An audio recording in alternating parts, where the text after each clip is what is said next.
¿Cómo se valen las bacterias de las matemáticas para sobrevivir y para manifestar su grado de virulencia en un tiempo determinado, un lapso de tiempo de horas, de modo tal que podamos analizar el comportamiento? ¿Cómo podemos aplicar el criterio de la primera derivada para analizar el crecimiento y decrecimiento de la bacteria?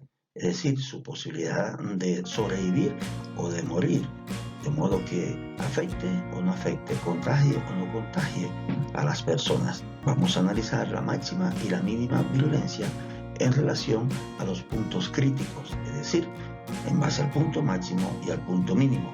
Y de esta forma vemos las matemáticas ocultas tras las bacterias, pero de forma revelada.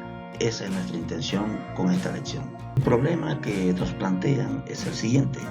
La virulencia de cierta bacteria se mide en una escala de 0 a 50 y viene expresada por la función virulencia con respecto a t es igual a t al cubo menos 9t al cuadrado más 15t más 40, donde t es el tiempo en horas transcurrido desde cuando t es igual a 0. Debemos indicar los instantes de máxima y mínima virulencia en las 6 primeras horas y en los intervalos en que ésta crece y decrece. De modo que tenemos la función t al cubo menos 9t al cuadrado más 15t más 40. Ese es el comportamiento de virulencia de las bacterias. El primer paso es calcular la derivada de la función. El primer término es t al cubo. Al derivarlo nos queda el 3 que está como exponente, pasa a multiplicar y al exponente 3 le quitamos 1. Luego, menos 9t al cuadrado es menos 2 multiplicado por 9 por t a la 2 menos 1. Es decir, el exponente 2 pasa a multiplicar al término y al exponente 2 le quitamos 1. 15t sería entonces 15 por t elevado a la 1 menos 1. Y la derivada de 40, que es una constante, es 0. Operando matemáticamente, entonces nos queda 3t al cuadrado menos 18t más 15t a la 0. Sabiendo que t a la 0 es 1, entonces la derivada de la función es 3t al cuadrado menos 18t más 15. Ahora, para conseguir los puntos críticos o extremos, igualamos la derivada a 0. Dividimos la ecuación por 3 a propósito de que nos quede el valor de a, que es el coeficiente del primer término, donde t está elevado al cuadrado, nos quede 1. Y así entonces convertimos la derivada en un trinomio cuadrado perfecto, de modo que factorizamos por esta vía, donde tenemos la forma cuadrática x al cuadrado más bx más c. Y simplemente convertimos esa función en x más b sobre 2 al cuadrado menos b sobre 2 al cuadrado más c. Y eso es lo que precisamente estamos haciendo en este procedimiento. Dividimos entonces toda la función derivada entre 3 y así obtenemos t al cuadrado menos 6t más 5 igual a 0. Y luego aplicamos entonces x más b al cuadrado, sería x menos 6 entre 2 al cuadrado, y luego menos 6, que es b, entre 2, todo elevado al cuadrado. Recordemos que, para enfatizar, el coeficiente b es menos 6, que acompaña a t, y el término independiente, que es c, es 5. Y así entonces operamos matemáticamente y obtenemos entonces x menos 3 al cuadrado menos 3 al cuadrado más 5, y eso entonces nos da x menos 3 al cuadrado, y menos 3 al cuadrado es 9.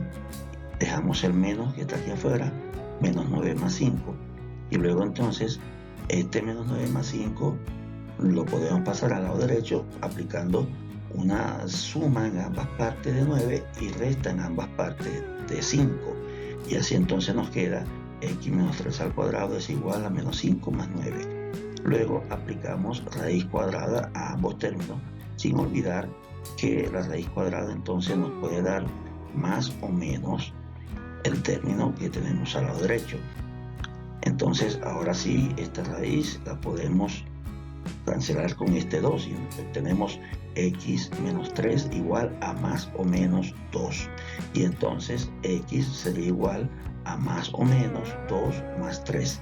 De esta forma obtenemos x1, que es 2 más 3, y eso es 5, y x2, que es menos 2 más 3, y eso es igual a 1.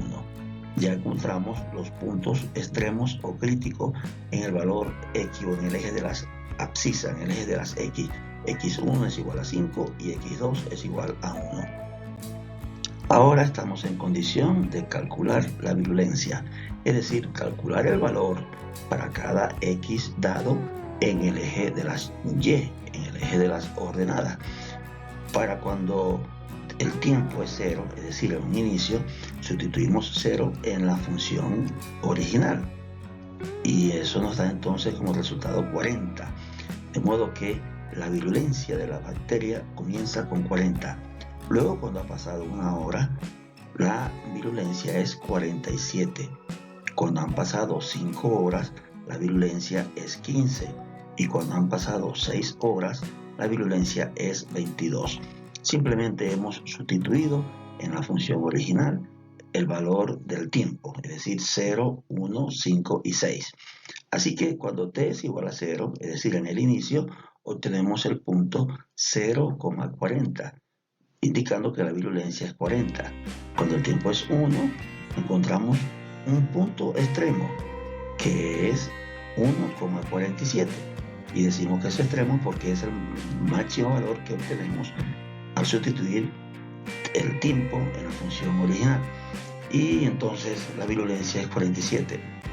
Cuando t es 5, es decir, cuando han pasado 5 horas, encontramos otro punto extremo que es 15, que es el valor mínimo. Y finalmente, cuando han pasado 6 horas, obtenemos como virulencia 22. Vemos ahí entonces que según pasa el tiempo, la virulencia va subiendo, luego bajando y luego vuelve a subir. De modo que la virulencia es la capacidad de contagio que tiene la bacteria, significa también su misma capacidad de vida. Vamos a formar entonces 4 intervalos para que podamos ver el crecimiento o el decrecimiento según el resultado, sustituyendo el valor del tiempo de ese intervalo en la función derivada. Si obtenemos positivo es porque está en crecimiento, si obtenemos negativo es porque está en decrecimiento. Así que entonces entre menos infinito y 0 escogemos cualquier valor. En este caso hemos escogido menos 1 y nos da como resultado un valor positivo mayor de 0. Por lo tanto, la función está en crecimiento antes de que empiece el estudio. Es decir, las bacterias estaban creciendo. Entre 0 y 1 escogemos 0.5 y nos da un valor positivo, 6.75, lo cual indica que en ese lapso, en ese intervalo, entre 0 y 1 hora, la función derivada crece, es decir, la virulencia está creciendo. Entre 1 y 5 horas escogemos 2 horas y al sustituir nos da un valor negativo, menos 9, lo cual demuestra que la función está decreciendo en ese intervalo de tiempo. Entre 1 y 5 horas la virulencia decrece o disminuye, y entre 5 y 6 horas escogimos 5.5 y la virulencia crece porque da 6.75, que es mayor de 0. Así entonces podemos decir que el primer punto extremo es el punto 1,47. En 1 hora la virulencia es 47 y ese es el máximo local. Y luego en 5 horas el punto extremo nos da 5,15, es decir, la virulencia es 15 y es un mínimo local. Finalmente hacemos el estudio gráfico y vemos que en la gráfica la virulencia de la bacteria está en crecimiento, es decir, está hacia arriba por los que ya calculamos. Y luego cuando llega el tiempo 0, o donde empieza el estudio, la virulencia es 40. Pero luego entre 1 y 5 la virulencia decrece y la bacteria tiende a morir, es decir, va hacia abajo decreciendo. Pero cuando llega a las 5 horas y entre las 5 y las 6 horas, la función vuelve a crecer, es decir, la virulencia vuelve a aumentar y la bacteria sobrevive y pasa de 15 a 22 la virulencia. Así entonces se puede concluir que la máxima virulencia de las bacterias es cuando ha pasado 1 hora y la mínima es cuando ha pasado 5 horas. Cuando ha pasado 1 hora la virulencia es 47 y cuando ha pasado 5 horas la virulencia es 15. Así hemos llegado al final de esta lección, esperando que hayan aprendido la importancia de las matemáticas en nuestra vida cotidiana, incluyendo los microorganismos como las bacterias, en el estudio de su virulencia o sobrevivencia en términos matemáticos. Tengan la bondad, por favor, de suscribirse si no lo han hecho, darle a manito arriba me gusta, comentar y compartir para que otros también se beneficien y nos hacen un gran favor a este canal. Nos vemos en un próximo video que ya está en preparación y viene en muy pocos días. Hasta luego, bye bye.